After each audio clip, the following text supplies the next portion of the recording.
Hello viewers and subscribers. I am at a beautiful golf course and I'm going to start this video here. They had a little Christmas festival here, pre-Christmas festival, but today I want to talk about being nice to natalists or natalist offspring. Now, you know, I know sometimes it's really hard to do, especially when they've been inappropriate in hotels and restaurants and swimming pools, and they literally are, you know, affecting your atmosphere, and when they're encroaching on your happiness, because you know, they are the majority, and we sometimes feel very bullied in society, and it's a very unfair world, and that's one reason why everybody needs to be an anti-natalist. But you know, it seems that as a child-free person, we are always putting up with the natalist issues, and we also subsidize them, and we subsidize them in so many ways, not only with school taxes, property taxes, but even if you are living in a residential area and they have a pool or a playground or your county parks, or even if, you know, like your apartment complex, the taxation is built in to your monthly rent, or your house homeowner dues and fees. But there's something that I have always done, and I'm actually quite proud of it. I'm actually quite courteous to children who have made an effort to make money, to be involved in fundraisers, to be, when I see kindness towards animals from children.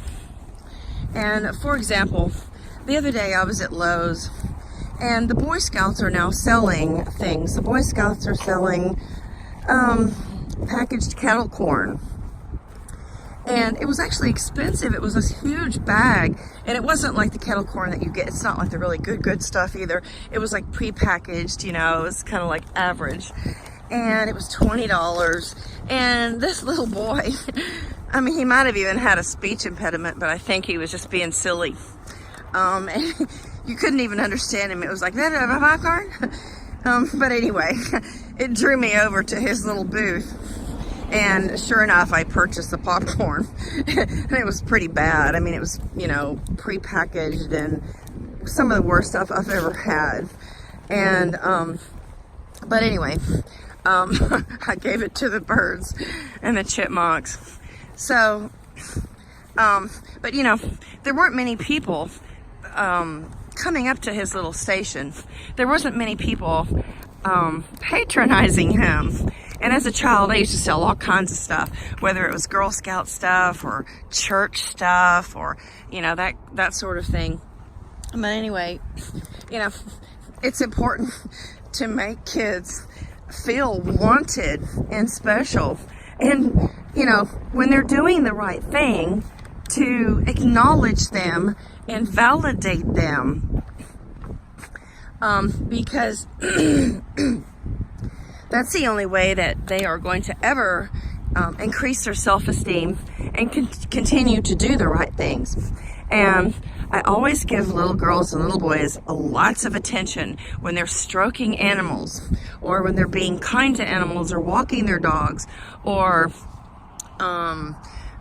you know, when I see them in public with their own pets, whether it's a cat or a hamster or whatever. And I encourage them and thank them for being kind to animals. One thing I did once, I forgot where this was, but the Band-Aid was, something about a Band-Aid was falling off of a little boy. and I had alternatives, and his father seemed unaware or uninvolved or maybe even uncaring, I don't know.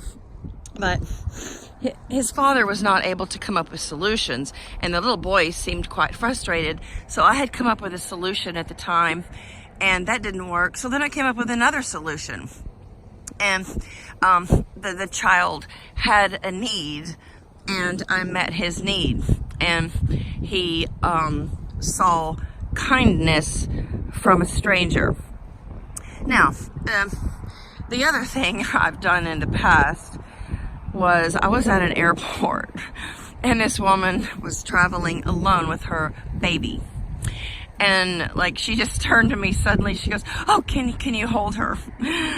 Well, of course I would hold your baby. I mean,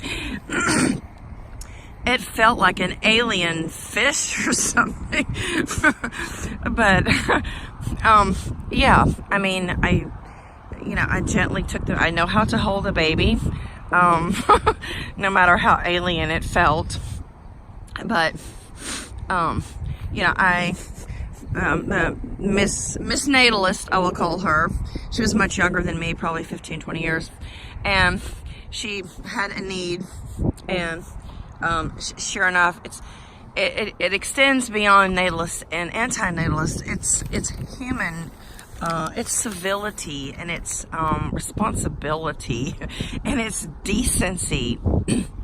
And there was another occasion, I was at a grocery store, and a woman was she was having a really bad day. Now, part of her problem was that she had three small children. And she was getting into her SUV, and yeah, it's cold out here, that's why I'm sniffling. She was getting into her SUV, and the baby was crying. One kid was trying to run out into the street. She was grabbing his arm or her arm, and the other child, I don't remember what the other child was doing, but it wasn't a pleasant day for her, and it was probably a rainy day, because we have a lot of gray days here. And so anyway, this poor woman, I saw her struggling, and regardless of the fact that I totally cringe when I see her and her three children that she is exposed to harm, and they will definitely suffer, and they already had suffered, and she was suffering. So anyway, she dropped part of her paper bag, and I went up to help her and contain her items, and just settle her by my presence, because she was all alone. And I don't know if her husband had left her or divorced, or whether he died, or whether he was just working all the time, or whether he didn't even care, or whether she was just a stay-at-home mom who had been impregnated, and or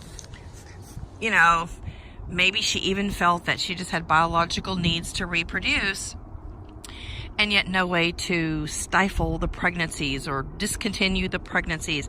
Or maybe she was just religious oriented, and felt that God wanted her to have children. But anyway, for that moment, then and there, that was not my judgment to make. I was just there to meet her need and to help her. And I would help anybody, whether it's a single person, a child, or an older person, or a middle-aged person. If anybody has a need and is struggling, it is at your best interest as a human being to assist that person, and to validate them, validate their struggles, because it doesn't help to just watch somebody as their grocery bag falls on the ground, or to laugh at them. And I've seen so much cruelty. I'm continuously appalled at some of the things people do, and I'm also a victim of bullying. It seems like no matter which concert I go to, it seems like there's about 3 concerts a year, and I get very, very poor treatment by surrounding people, or drunk people, you know, people who can't hold their alcohol, or whoever they are, alcoholics, or just mean assholes. But anyway, yeah, I was at a concert the other day and I was bullied, and I may even go into that. And the girl was about maybe 15 years younger than me, and what she did was extremely inappropriate, and some other people actually intervened. So I you know, it's uncalled for to be indecent, but I'm speaking from the mouth of an empath, EMPATH. So when you see a natalist in need, please help them. I mean, they are struggling as much or more than we are, probably way more, and they have a lot on their shoulders. And the fact that they have bread, some of them are very, very regretful. The internet is full of explanations from moms and dads of their regret from being a parent. So I hope you have enjoyed my video. Let me turn this camera around and say goodbye. It's nice and sunny today, which is very nice. We haven't had a lot of sun, but sun is always good, and it's cold. It's maybe about 34 degrees. So I'm headed out to take a tennis lesson, and I hope you've enjoyed my video, and you know, just try to be soft, you know, when you see people in need, because everybody struggles, and life is sometimes unbearable and intolerable, and it helps to look after your fellow human being. Thanks for watching.